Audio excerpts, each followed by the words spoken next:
Ask Anything Parking with Andrea.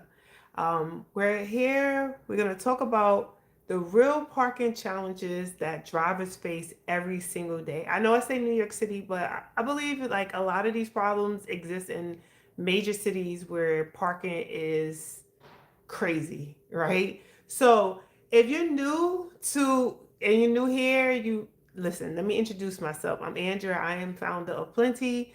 That is an on-demand parking platform that is designed to help drivers spend less time circling the blocks and more time actually getting where they need to go and doing things, besides looking for parking for 45 minutes to 60 minutes at a time. So, before we begin tonight's discussion, I just want to take a brief moment to acknowledge someone very close to me.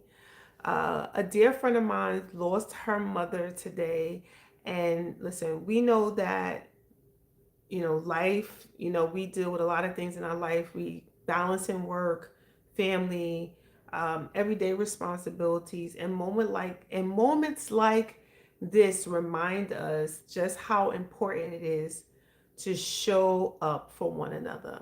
So I like to take a few seconds, um, just to honor her with silence in honor of her mother.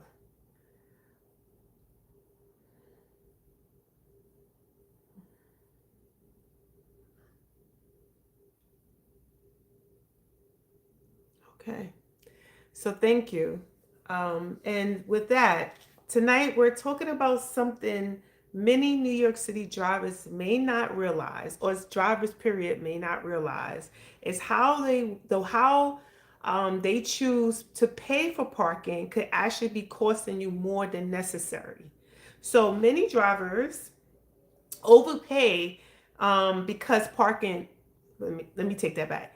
Many drivers do not overpay because parking is too expensive. Some drivers don't overpay because parking is not expensive. They are overpaying because they're using the wrong type of parking for their lifestyle. So tonight we're breaking down daily parking, monthly parking, the pros and cons of both, and when each one actually makes sense for you. So let's start with daily parking because this is what most drivers default to. Daily parking means you pay for parking by the hour or by the day. So maybe you're going into Manhattan, you're going into the city for dinner or a show. You're running errands, right? In the city as well, or you're attending an event, which I just said earlier. but or you commute into the city 1 or 2 days per week. Maybe you feel like, well, I'm going into the office only this one time a week, so I don't have to take the train, which I took today, and I was just not feeling the train, and I missed my car. But the snow, I took the train instead of driving my car, and I missed my car because the train it was a fire on the train track, and the traffic. It was like so many people on the train, and it was just a nightmare. But anyway, so going back to daily parking. So daily parking gives you flexibility, no commitment, pay as you go, convenience. You park when you need to, and you don't pay when you don't. But here's the downside, right? If you're using daily parking consistently, it starts to quietly add up, right? So let's say you're paying $35 per day. That's 5 days per week.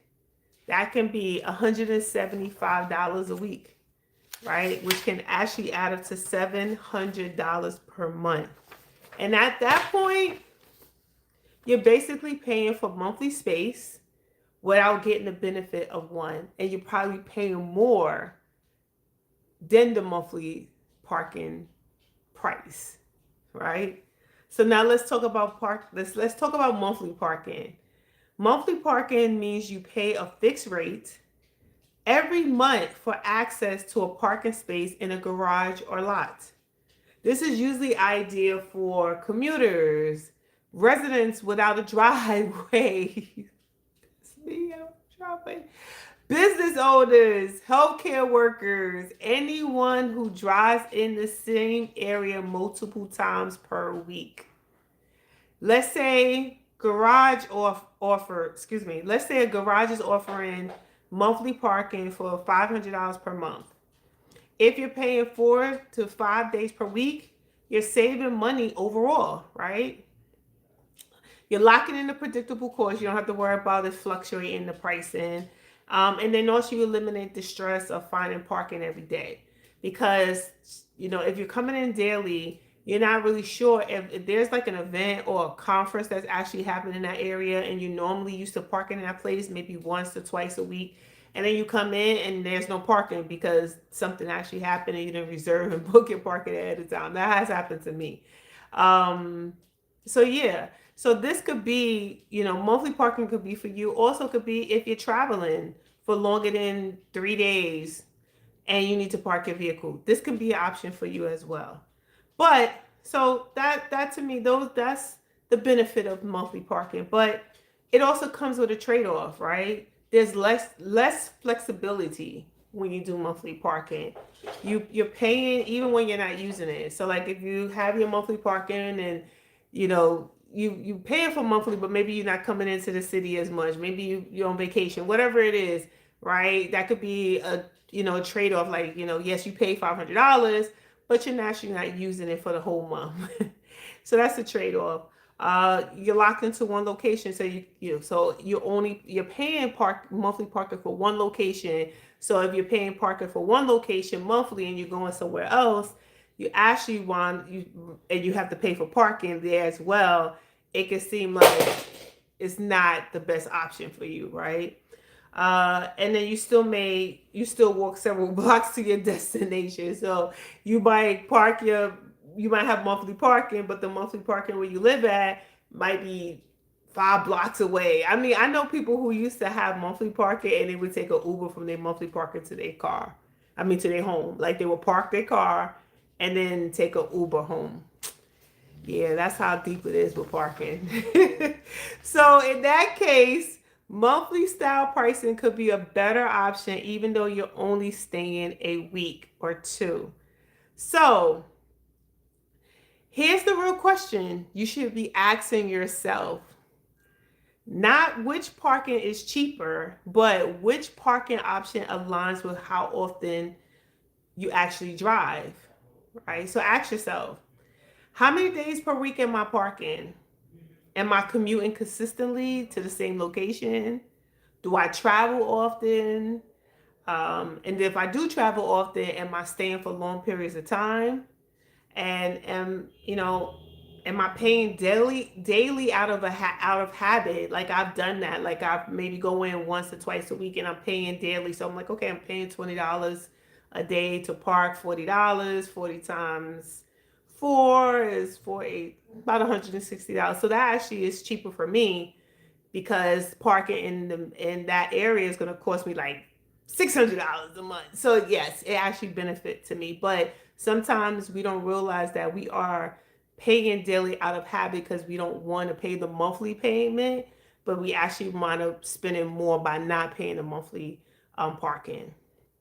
So because the convenience of daily parking is costing you hundreds of dollars per month, like I just said, without you even realizing it. So at the end of the day, daily parking is great for flexibility. Monthly parking is great for consistency. And the right choice depends on your commute, your schedule, your lifestyle. That's what it really depends on.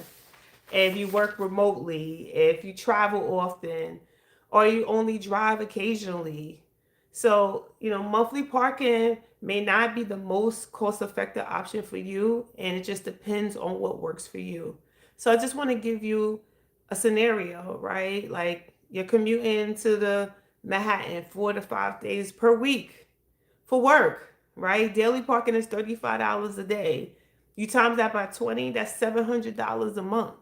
But the monthly parking that they charge there for a flat fee is $500 a month. So in that case, monthly parking probably makes more financial sense if you're a person who likes to park your vehicle. So there's another scenario here, like you're traveling for 7 to 10 days, and maybe you're flying out of LaGuardia or JFK or whatever airport you're at in whatever city you're in, and you pay daily rates at $40 a day for 10 days. Prices like that seem like that's only in New York. But it might be other, I'm thinking California be right up there with New York, right? So that's $400. That's actually $400 for 10 days. But some garages you can pay monthly. Like you can literally, they have extended, stay, but really at the end of the day, that for you'll be able to probably park at another garage for $250, save you $150. And it might not, and you could probably find like, we have homeowners, some that are actually close to the airport. So you might be able to actually pay $150 for the whole month, right? And you don't need it for the whole month, but you can actually save money in your pocket. So that's something to think about. And then you could take an Uber from there to the airport, right? So, so just saying that, it might cost you $150 instead of costing you $400, or $250 costing you $400, right?